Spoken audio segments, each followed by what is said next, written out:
नमस्कार, आप देख रहे हैं भारत न्यूज टीवी और मैं हूं आपके साथ सीमा नामदेव।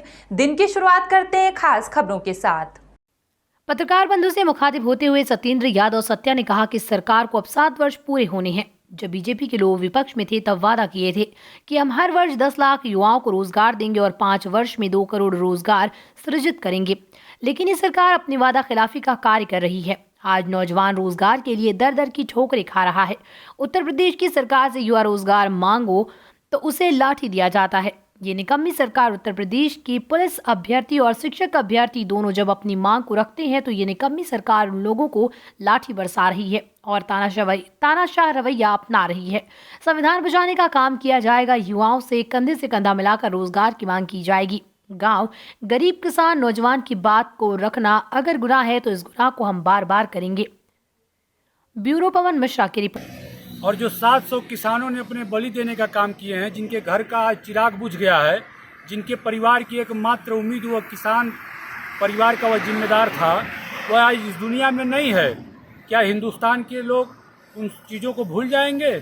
क्या ये भारतीय जनता पार्टी ने जो किसानों के ऊपर जुर्म ढाए हैं, जो भारतीय जनता पार्टी का जो गृह राज्य मंत्री जो उनके ऊपर सीधे गाड़ी चढ़ा देता है, यह बात भी सत्य हो गई। सारी चीज़ें जो है कि रिपोर्ट में, जांच में निकल कर आ गई कि भारतीय जनता पार्टी का जो मंत्री का बेटा है वह जानबूझकर ही गाड़ी किसानों के ऊपर चढ़ाया था। क्या इस सवाल को या इस जो इतनी बड़ी दर्द जो किसानों ने को मिला है भारतीय जनता पार्टी के द्वारा, क्या वह किसान भूल जाएंगे? हिंदुस्तान के लोग भूल जाएंगे? और जब ये चुनाव नज़दीक आ गया, जब भारतीय जनता पार्टी को ये सताने लगा है कि आज देश का किसान पूरे रोड पे उतर गया है, और जो हमारी समाजवादी पार्टी के राष्ट्रीय अध्यक्ष जी ने, जिन्होंने कहा था कि हम महीने में एक दिन किसानों के लिए स्मृति दिवस मनाने का काम करेंगे, दीपक जलाकर जो हमारे किसान शहीद हुए हैं उनको हम श्रद्धांजलि देने का काम करेंगे, उनके समर्थन में खड़ा होने का काम करेंगे।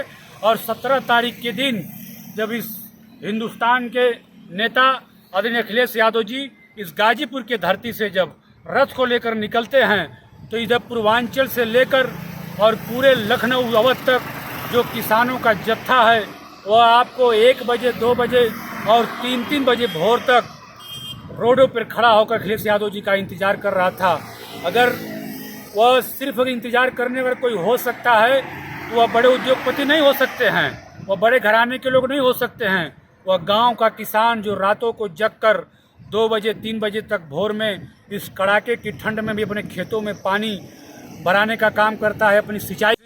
किसानों का कोई भला कर सकता है, नौजवानों का भला कर सकता है, और उत्तर प्रदेश को अगर कोई विकास के रास्ते पर, देश को अगर कोई सांप्रदायिकता से बचा सकता है तो हिंदुस्तान के इकलौते नेता आदरणीय अखिलेश यादव जी हैं, जो सारे लोगों को एक साथ लेकर और उत्तर प्रदेश को फिर विकास के रास्ते पर ले जाने के लिए कटिबद्ध है। कल भाजपा की किसान रैली है, लगभग 400 ट्रैक्टरों की रैली है, क्या कहेंगे? भाजपा की किसान रैली, अगर वो आप क्या दिखाना चाहते हैं? अगर भाजपा रैली और भाजपा के लोगों ने अगर ये बिल वापसी करके अगर दिखाना चाहते हैं कि माननीय प्रधानमंत्री जी ने देश हित में और किसानों के हित में फैसला लिया है, अगर ये इतना सही फैसला था तो उन्होंने, जब किसानों ने रोड पे उतरे, जब पहले दिन धरना स्टार्ट हुआ, उसी समय अगर ये भारतीय जनता पार्टी और हमारे देश के प्रधानमंत्री जी फैसला ले लिए होते तो ये समझ में आता कि नहीं, भारतीय जनता पार्टी की ये भूल थी। लेकिन भारतीय जनता पार्टी ने जब देखा है कि हम चारों तरफ से हार रहे हैं और उत्तर प्रदेश भी हमारे हाथ से निकल रहा है, तो उन्होंने इस किसान बिल वापसी लेने का फैसला लिए हैं। और हम किसान और हमारे समाजवादी पार्टी के लोग तब तक धरने पर और इस आंदोलन को आगे बढ़ाने का काम करते रहेंगे। और आप भी कई बार, हम लोगों को गिरफ्तारी हुई है अगले साल, और आप लोगों ने कवर करने का काम किए थे। आंदोलन हमारा तब तक जारी रहेगा कि जब तक ये संसद में कानून पूरी तरह से रद्द नहीं हो जाता है, MSP गारंटी के साथ लागू नहीं हो जाती है, तब तक हम लोगों का आंदोलन